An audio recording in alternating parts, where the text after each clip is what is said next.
Tonight on 24, Trump says he's very optimistic about the outcome of talks with Iran. The US president has asked Israel to reduce attacks on Lebanon for the sake of the negotiations. The Islamic Republic says its nuclear program and the fate of Hezbollah are Iran's red lines. Mr. Rouhani, everything you have in this country is thanks to our martyrs. Government supporters say an agreement with the U.S. is trampling on the blood of the Islamic Republic's leader. Pezeshkian has emphasized that negotiations will take place with Mojtaba Khamenei's approval. And the Israeli government's decision for direct talks with Lebanon, coinciding with new pressure from Beirut to disarm Hezbollah. Netanyahu says starting peaceful relations with this country is among the topics of negotiation. From the Iran International Studio, this is 24 with Fardad Farahzad. Viewers of Iran International in Iran and around the world, hello and good evening. An hour ago, the US president told Israel's Channel 13 that Washington will achieve a very successful agreement with Tehran. According to Trump, everything will go great, and Benjamin Netanyahu is also on board with this agreement. Meanwhile, NBC, quoting a senior US government official, reported that Trump, in a phone call, asked Netanyahu to reduce Israeli attacks in Lebanon to increase the chances of successful negotiations with Tehran, and Israel has agreed to cooperate. This comes as Iran's deputy foreign minister has stated that Mohammad Bakr Ghalibaf will likely head the Iranian delegation in the upcoming Islamabad talks. My colleague Samira Garai has joined us live from the White House to discuss this. Samira, given Mr. Trump's somewhat unpredictable recent track record, I don't know how much one can truly count on his words regarding the progress or lack thereof in complex negotiations, but it seems he's optimistic about the outcome on the eve of these Islamabad talks.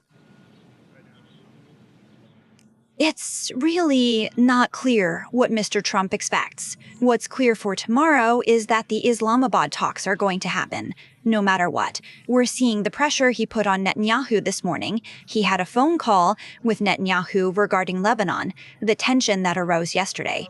Ghalibaf said that the Lebanon issue is relevant, and we were supposed to see a ceasefire in Lebanon too. This is a violation of our agreement, and for this reason, holding negotiations is irrational, illogical. And then, again, there was talk about Lebanon, and Vance came and said, no, they've misunderstood. Lebanon wasn't part of the story, but it wouldn't hurt if Israel voluntarily reduced its attacks there. So we've reached today, where we're seeing Trump personally spoke with Netanyahu, and then a little bit after that, a few minutes later, news came that direct negotiations will take place. And in an interview Mr. Trump gave to NBC, he also says that Israel is going to reduce its attacks on Lebanon. This means that before it wants to focus on the broader discussion of Lebanon, Hezbollah, and all that, it mostly means it wants to firmly remove the obstacles that exist on the way to reaching Saturday and successfully making tomorrow's agreement. Meaning, these high-stakes negotiations are going to happen no matter what. Mr. Vance and Kushner will go, and from the Islamic Republic side, Ghalibaf and Araghchi will also come to the table. From then on, it is likely we'll again enter a strict process where if you don't accept the terms, bad and painful things will happen. And even today, in an interview with NBC, Mr. Trump has again repeated these words that we used to hear a lot before the war, that if you don't accept what you should, the consequences for you will be very painful. He says he's optimistic. He says good things will happen in the negotiations. They will accept our demands. That if they don't do this, bad things will be waiting for them. From the Islamic Republic side, well, we have this news that the framework Islamic Republic presented has been agreed upon, but what that framework was is still not clear. Regarding the disagreements that arose yesterday, Ghalibaf said that we are insistent on the enrichment issue, while from the US government side, we have heard many times that the Islamic Republic has agreed not to enrich. And Ms. Levitt also says, why should you accept the word of a hostile and savage government like the Islamic Republic and not accept the word of the United States? Right now, there are disagreements on all these things. It's not clear what's really being said. Mr. Trump says that the Islamic Republic side, when they sit behind closed doors with us, they talk differently. They're much more reasonable people than to go talk to the press. All these discussions are anyway relevant now until Saturday, when we'll see tomorrow where the negotiation talks will lead.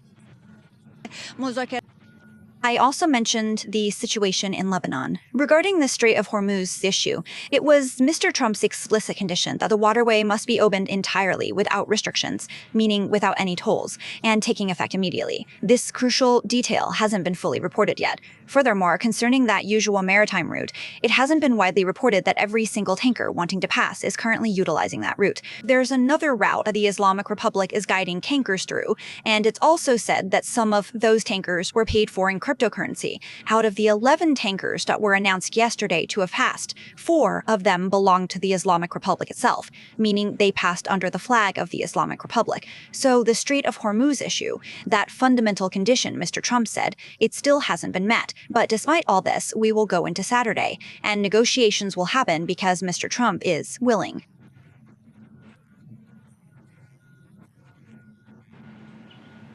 Thank you, Samira Garai, my White House colleague in Washington, D.C. With 2 days remaining until the highly anticipated U.S. and Islamic Republic negotiations, hours ago, Brad Cooper, CENTCOM commander, emphasized that the Islamic Republic, according to him, has suffered a truly historic military defeat. Furthermore, the U.S. and Israel have systematically destroyed Tehran's ability to conduct large-scale military operations for years to come. Admiral Robert Harward, former deputy commander of CENTCOM, a former commander of Naval Special Warfare Forces, and a key member of the Iran Policy Project at a Jinsa think tank, has joined us from our broadcast studio in Washington. Admiral, thank you so much for accepting our invitation today.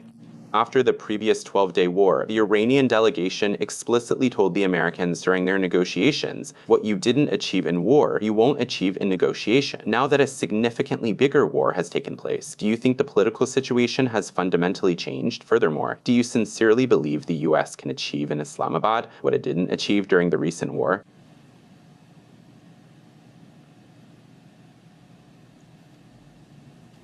Well, I think it's definitely a different situation.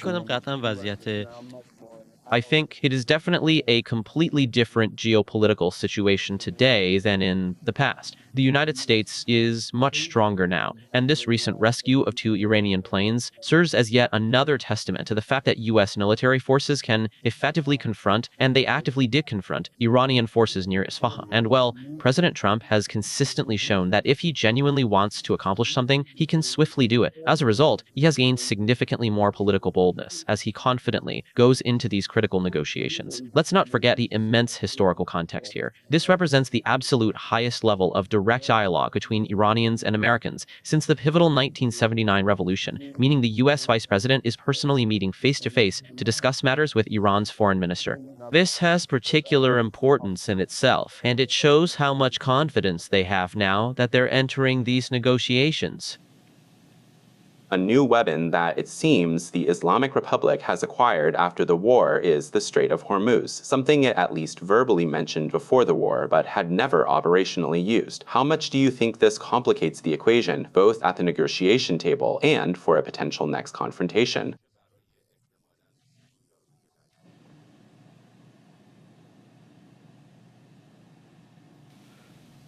Well, as a strategic weapon, it's undeniably a very powerful weapon, of course. And well, everyone in the international community clearly knew this. The US had predicted this exact scenario. They'd known this for several decades. And well, it's quite obvious that Iran is actively using this critical choke point as leverage to gain significant diplomatic concessions.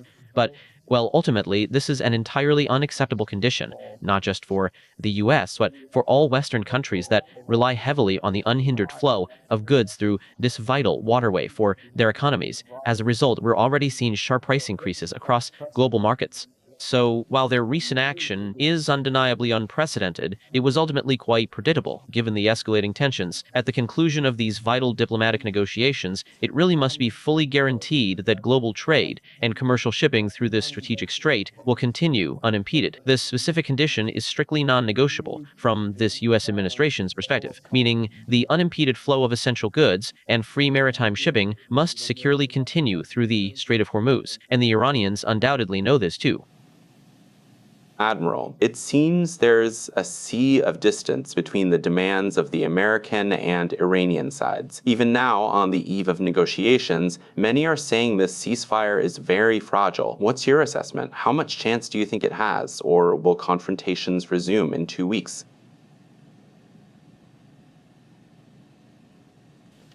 I genuinely think the chances of success are very high. And please, do not forget, we currently have a president in the US who is actively speaking to the brave people of Iran and earnestly listening to their struggles. He spoke to them directly when they revolted against oppression, when they courageously rose up in the streets, and thousands of them were tragically massacred. During those incredibly dark moments, he told them that help was on the way, and now that much-needed help has finally arrived. Therefore, as new policies are shaped, he must be exceptionally careful to ensure that the core demands and long-term democratic goals of the Iranian people are truly met, so that a government isn't in power, doesn't remain in power, that imposes the Islamic Republic on them, and so they can achieve their freedom and rights, and their right to happiness and prosperity. Therefore, President Trump is listening to the people of Iran, and with his statements, he has, to some extent, become accountable to the Iranian people. And now, how these negotiations are conducted, well, that needs to be considered and included too.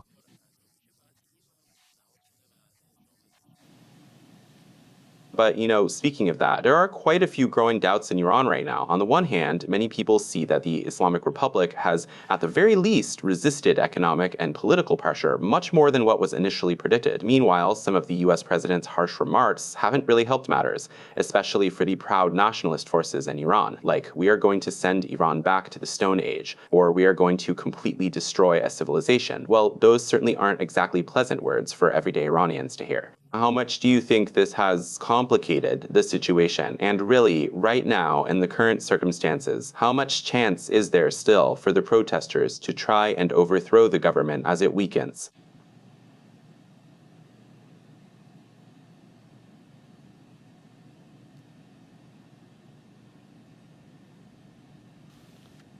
I firmly believe the current regime's collapse is entirely inevitable. It will definitely happen soon.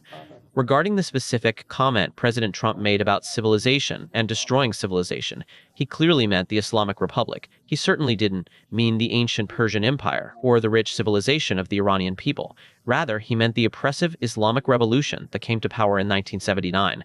They dictated strict Sharia law and forcefully imposed it as the mandatory norms and standards of daily life for the Iranian people. So, when he talked about destroying civilization, that is exactly what he meant.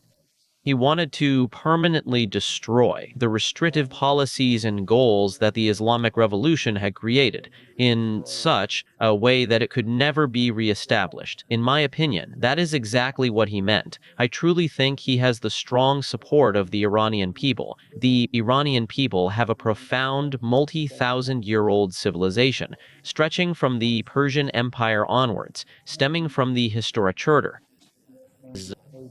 of human rights, which was historically the first of its kind. And in my opinion, President Trump's primary goal is to completely eradicate the dangerous ideology of this current regime and the brutal policies that, systematically suppress the Iranian people. This is a regime that mercilessly shoots its citizens. It massacres protesters in the streets. It tragically kills women who haven't strictly observed their mandatory hijab. And it executes sports heroes who merely oppose the regime's corrupt policies. President Trump clearly wants to eradicate this horrific reality. So he desires a return to the foundational principles and deeply held beliefs of the Iranian people. The proud people of Iran and Persia inherently understand that they have the undeniable right to achieve true human rights, genuine freedom, and lasting happiness.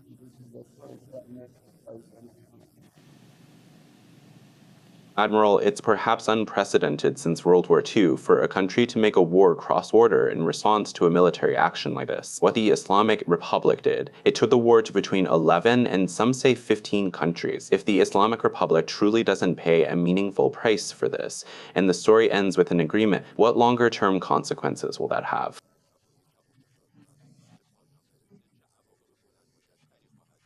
What signal does it send to other countries like China regarding Taiwan, like North Korea and its isolated position that if we too are attacked someday or find ourselves in a confrontation with America, we can take the war to America's allies, to Japan, to the Philippines, to South Korea? How much of a risk is there that such an approach could become global?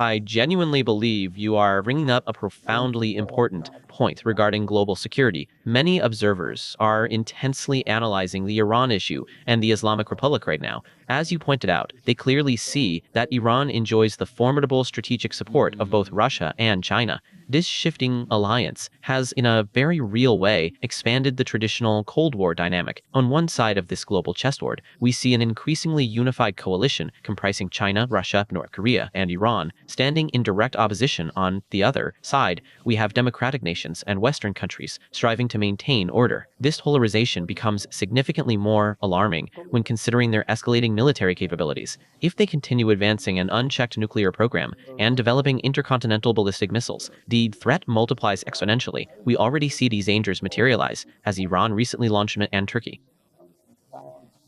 We clearly see that a fragile global balance of power is currently being jeopardized. However, if Iran genuinely returns to being the integrated country it was throughout the 60s and 70s, acting as an essential part of global trade and a respected pillar of the international community, its people could once again freely pursue their lives, happiness, and economic prosperity. Naturally, this transformation means the overall geopolitical situation will be very different, shifting the balance of power towards stability. Right now, we unfortunately see that what the current Iranian regime is doing is not just creating severe repression within its own country, but actively exporting its extreme policies to Yemen, Gaza, and Lebanon, while aggressively trying to establish a dangerous foothold for itself in modern Europe. We see that on university campuses and grounds in the United States, they are spreading and promoting this Islamic ideology of theirs.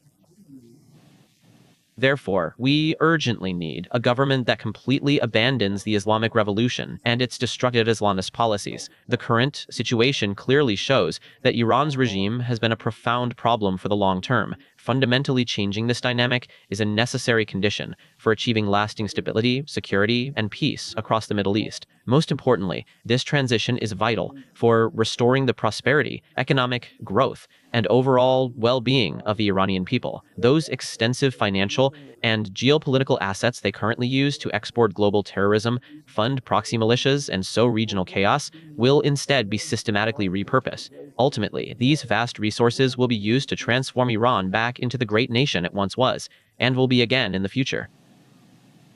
Admiral, since you specifically mentioned the 1960s and 1970s, as well as the Shah's reign, I should point out to our viewers that you too actually spent your formative teenage years living in Iran and are a proud graduate of the American School of Tehran. We greatly appreciate your insights today. Thank you, Admiral Robert Harward, former Deputy Commander of CENTCOM, former Commander of Naval Special Warfare, and an esteemed member of the Iran Policy Project at the Jinsa think tank. On the eve of negotiations between Tehran and Washington, Mojtaba Khamenei's Telegram channel, in a message attributed to him, stated that up to this moment in the war, supporters of the Islamic Republic have been victorious. The writing emphasized that it shouldn't be assumed with the announcement of negotiations that the presence of government supporters in the streets is unnecessary. Meanwhile, Gholam Hossein Mohseni Ejei, the head of the judiciary, wrote on X that there is no trust in those who speak of negotiation. At the same time, however, Masoud Pezeshkian emphasized that this negotiation was undertaken with Mojtaba Khamenei's approval. Iran's atomic energy head said America will take its wish to limit the nuclear program to its grave. Whoever requests a ceasefire has become desperate. Our armed forces did not request a ceasefire. Our country is a powerful country, a dignified country, a country with civilization, with steadfast and self-respecting people. No one can intimidate or subjugate these people. They will take this vain fantasy to their grave. Ayatollah Sayyid Khamenei is also the standard-bearer of this very school, and this movement continues on this path and trajectory. Jamshid Babzagag, journalist and political analyst, has joined us from Toronto. Mr. Barzagag, officials of the Islamic Republic say they are still firm on their stance regarding the nuclear program, which seems to be the main knot, really, in the disputes between Iran, the US, and Israel, and has led the country to war and negotiations several times. Do you think that in Islamabad, the parties can really leave the table without reaching a nuclear agreement and say they've reached an agreement? Yes, hello to you, Mr. Farahzad. Look, the underlying reality is that despite the recent killing of Ali Khamenei and many senior officials and commanders who, over the past few decades, have been making the main strategic policies, including on the nuclear program, and how to interact and negotiate with the West and its global allies, the core system remains. Especially the US, those prominent figures were killed and are clearly no longer here, but those specific methods and, in fact, those overarching approaches are completely institutionalized deeply within the framework of the Islamic Republic. You see, just like what profoundly happened after the devastating 12-day war, despite all the catastrophic damage inflicted on the Islamic Republic, the leaders of the Islamic Republic publicly spoke of a glorious victory. Today, the political narrative remains exactly the same. The only reason, really, they continually talk about this supposed victory is simply that their regime wasn't completely destroyed.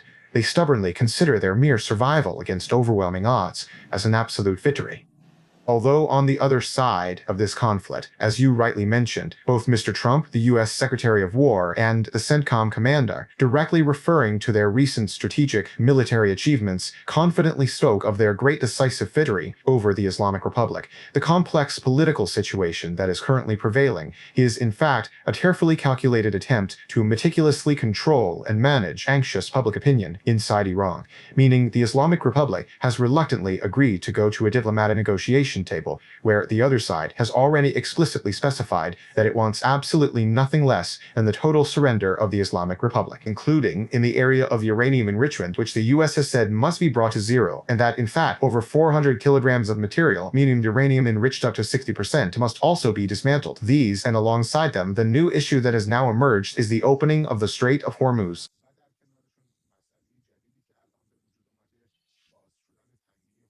These are the conditions that the U.S. has put forward. Even J.D. Vance, the U.S. Vice President, who was perhaps the most senior figure opposing military action against the Islamic Republic, has fully emphasized this point, that the U.S. will not accept anything less than zero enrichment. Therefore, apart from the propaganda talks that mostly target the supporters of the Islamic Republic inside the country, it remains to be seen whether they can continue the same kind of negotiations and time-wasting tactics they pursued in the past. Or if, with the presence and continued presence of U.S. military forces, which Mr. Trump has emphasized, they will this time be compelled to make real concessions. Mr. Barzagag, please stay with us. I want to play a video of remarks by one of the Islamic Republic's supporters at one of these government rallies, where in these very remarks, he warns Ghalibaf, saying, damn him if he tramples on the blood of the Islamic Republic's leader in these negotiations.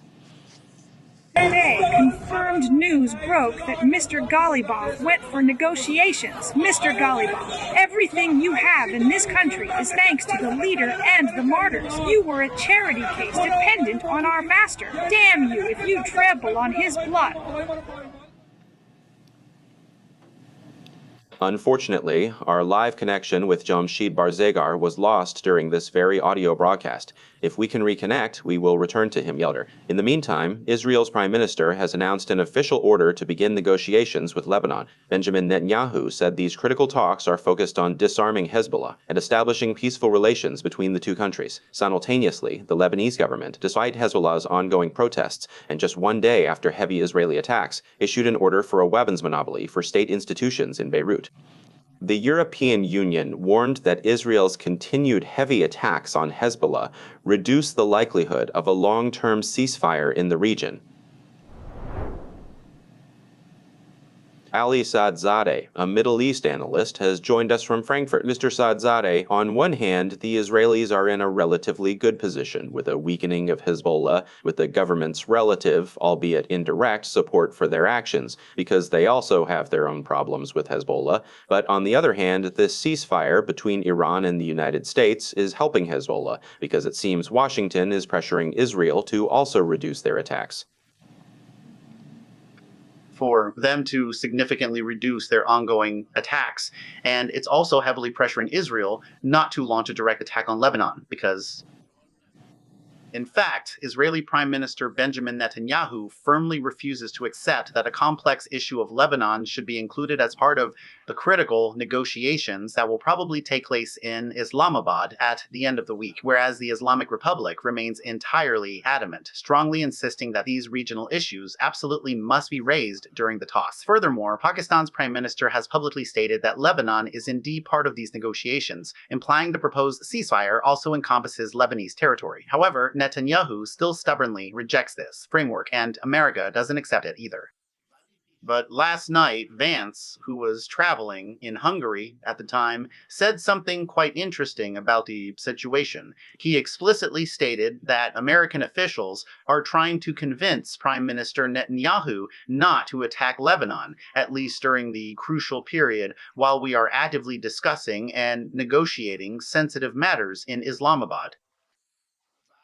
But Israel apparently fundamentally has a major problem with the ongoing ceasefire issue with Iran. Netanyahu is taking this personally, and that is also primarily why he launched this highly unusual and devastating attack on Lebanon, because it was certainly one of Israel's most severe and destructive attacks on Lebanon to date. Close to 300, well over 300 people were killed in the strikes, and close to 1,000 individuals were severely injured. Apparently, very heavy bunker buster bombs were used during the assault, remarkably similar to the powerful bombs that recently killed Hezbollah leader Hassan Nasrallah. By using such force, apparently Netanyahu wants to make Iran and the world understand that the issue of Lebanon is a separate issue and a separate, distinct war. And that is precisely why he continues his current military strategy. But this breaking news you just read, it is a truly historic piece of news if it actually happens. I mean, really, if the Lebanese government and the Israeli government officially enter into direct diplomatic negotiations, perhaps largely due to the overwhelming pressure of these relentless attacks and the broader regional instability, we will undoubtedly face a very, very new political scene across the entire Arab world. Furthermore, Prime Minister Benjamin Netanyahu has explicitly announced that it is entirely possible these unprecedented talks could eventually lead not only to the complete disarmament of Hezbollah, but also to a formal, normalized political relationship between Lebanon and Israel. And this is something that, more or less, the Lebanese government had previously told the Israeli government. I mean, even the Lebanese government itself had proposed, we are ready to negotiate with you. You don't attack for now, and let our work proceed. We ourselves will pursue the disarmament of Hezbollah. But Israeli Prime Minister Netanyahu was evidently in a hurry. The slow speed at which the Lebanese government was acting simply wasn't enough for him to feel secure. That is why, in direct continuation of the broader war with Iran, even his ground forces aggressively entered Hezbollah territory, pushed deep into Lebanon, and actively occupied a large buffer zone, meaning they seized almost the entire area south of the Litani River. They also explicitly told the displaced former residents of these targeted areas, you no longer have the right to return here, and it is precisely under the heavy shadow of these immense military pressures that the Lebanese government is reluctantly entering into, so to speak, political communication and formal political negotiation with the Israeli. if these ongoing negotiations successfully manage to do two essential things, meaning they achieve two primary goals. One, to permanently end Israel's constant military attacks on Lebanon, and two, to succeed in fully disarming Hezbollah as well, an effort where Israel has explicitly said, "I am ready to help you in this regard," then a formal political relationship between Lebanon and Israel will officially begin. This is undeniably a big step forward for the region, remarkably similar to what, for example, imagine we already saw in establishing diplomatic relations between Israel and the United Arab Emirates or the Kingdom of Bahrain. Anyway, this news is very, very important. Now, the fact that Netanyahu himself, after years of, so to speak, rejecting this proposal from the Lebanese government, has now come and says this, that I have ordered my cabinet members to go and establish relations with the Lebanese government. Perhaps it's due to the excessive criticism that Netanyahu has received. The European Union has also criticized him. The German government has criticized him. Everyone, Miss Collis. The EU foreign policy coordinator, who was recently visiting Saudi Arabia for regional diplomatic discussions, has explicitly stated that this aggressive action by Netanyahu, specifically referring to his recent military attacks, in fact directly causes the inevitable failure of the critical ceasefire and peace negotiations that are supposed to be held with Iran in Islamabad. But 2 points, Mr. Saadzada. One is about these direct negotiations that I see many people are talking about right now, how rare and unprecedented they are. We remember, if I'm not mistaken, it was 2021-22, the Israelis and Lebanese had direct negotiations over maritime disputes in the Mediterranean, over those Karish gas resources, if I'm not mistaken, and well, they had spoken directly back then too.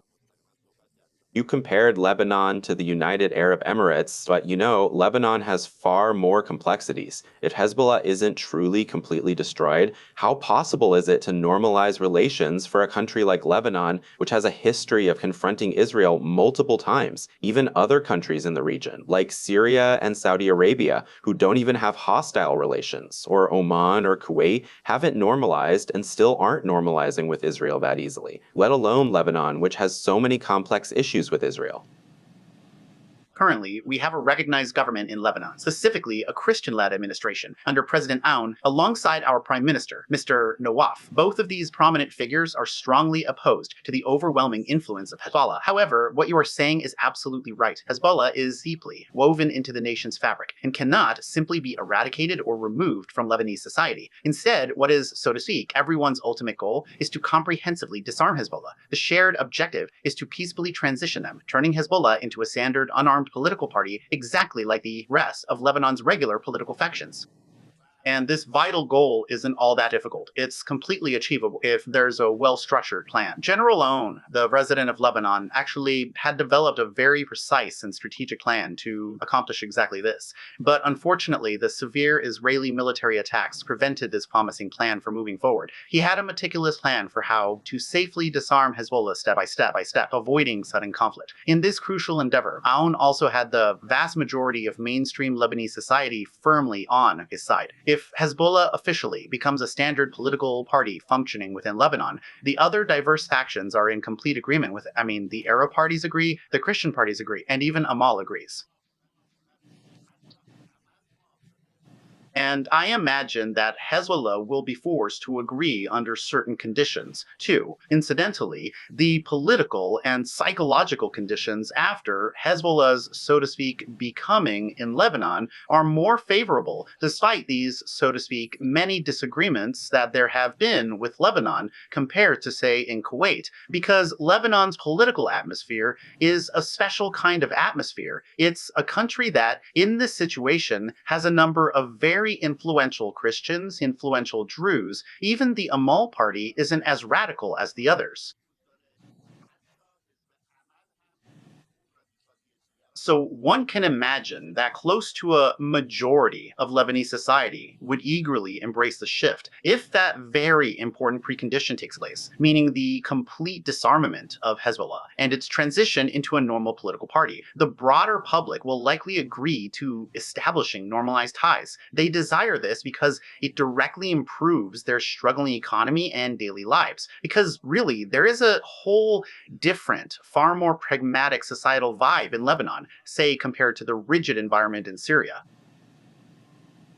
Thank you, Ali Saadzadeh, Middle East Affairs Analyst, from Frankfurt with us. Let me also give you a quick update. Following this tense situation and ceasefire, it was reported minutes ago that Kuwait announced it is engaging with missiles and drones that have entered its airspace. One can guess that it's probably from the Revolutionary Guard, especially since there's less than 24 hours left until the start of Iran-US negotiations in Islamabad. It seems that the ceasefire is still very fragile, or perhaps even, at the same time, being violated by both sides.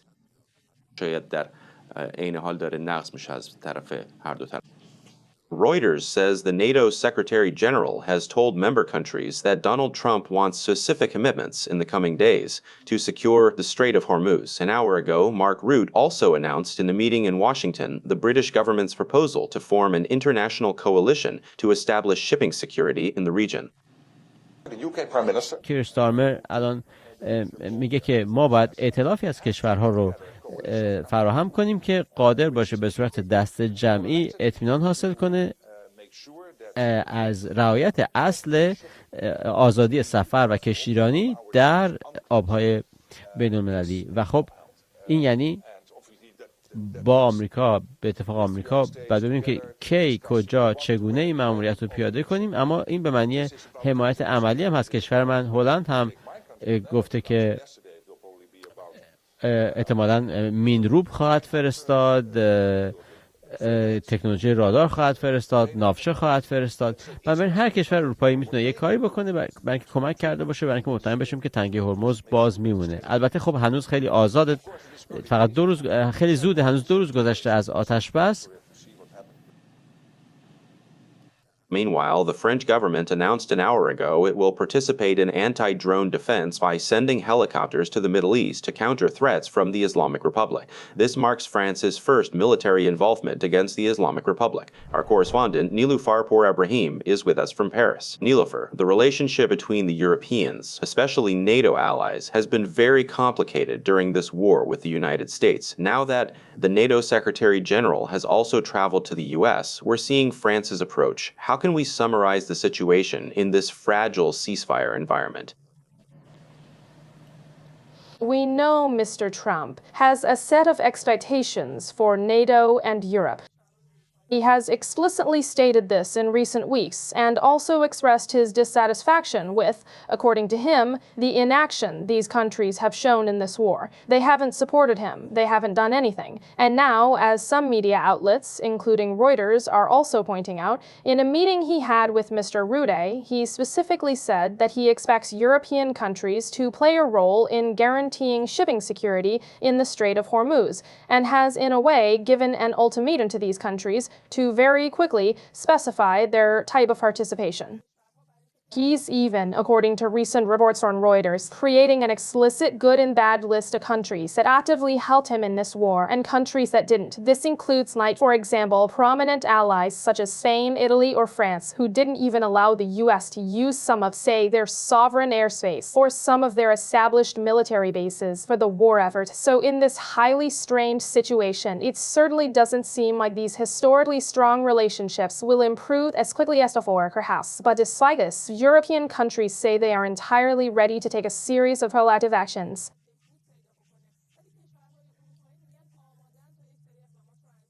We are talking about that international maritime coalition they have been discussing for a long time to ensure regional security. Britain is one of the key countries that can take the lead in this effort. Along with France, they have held strategic meetings at various diplomatic levels up until now. According to the French Foreign Ministry, out of the 35 nations that participated in these discussions, 15 countries are now fully ready to enter the operational phase. But they're waiting for the situation to become more stable, meaning for the temporary ceasefire we're talking about to turn turn into a lasting ceasefire to make sure that the security of the forces or ships they want to send won't be jeopardized. And then, well, it needs to be determined what role each of these countries wants to play in this process. A naval operation that, as France again announced, is similar to the mission the European Union had in the Red Sea.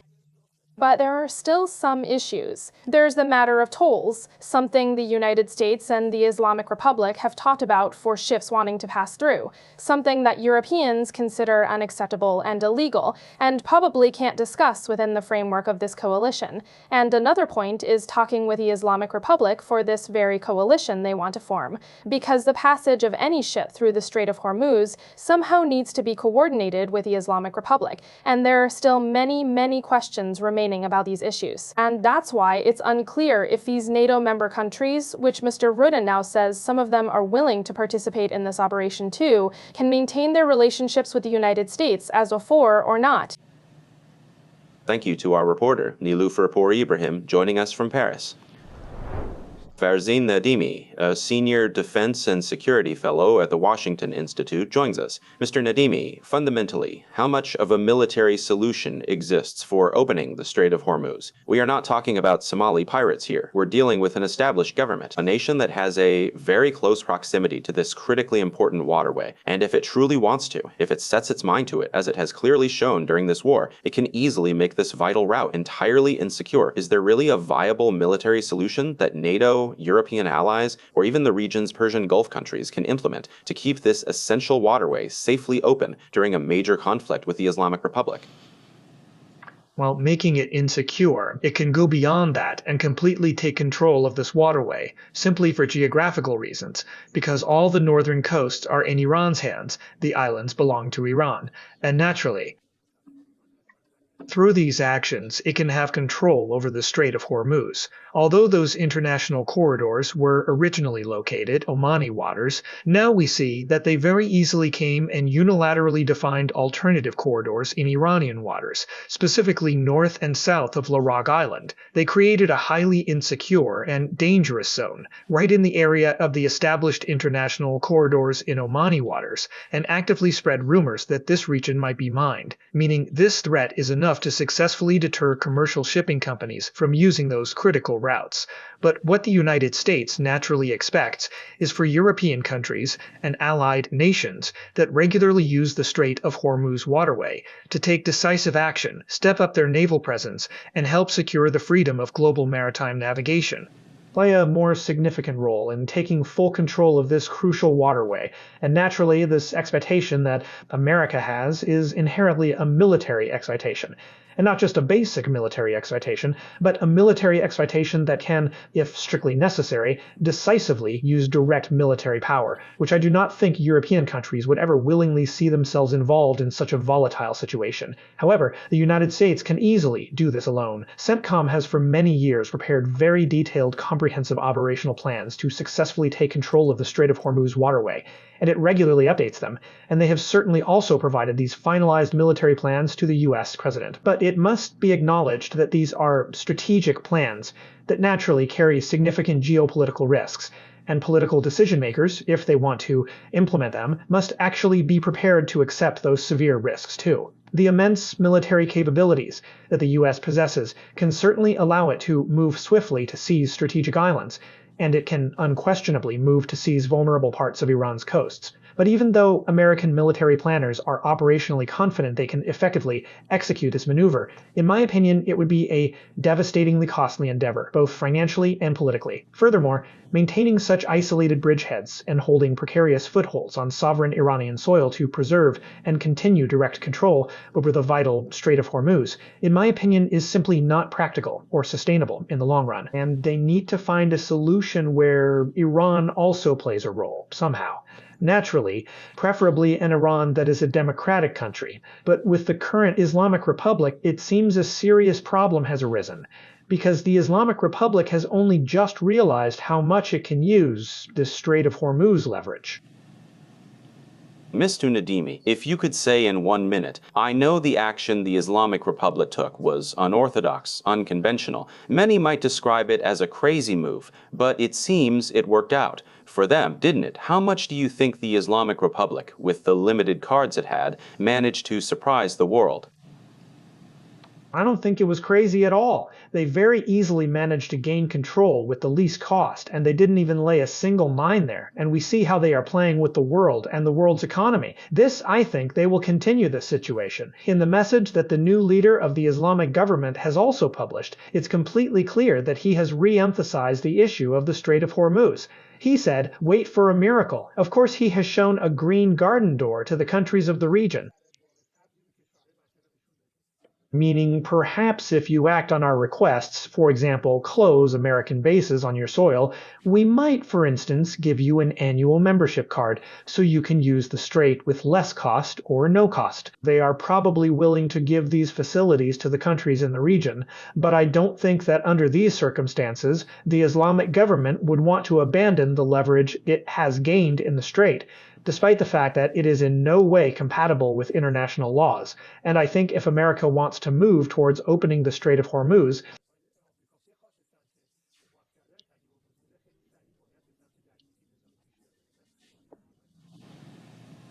Thank you. Farzin Nadimel, a senior research fellow for defense and security affairs at the Washington Institute, was with us from this very city. And thank you for watching tonight's 24 program. You can watch the program again a little later on YouTube.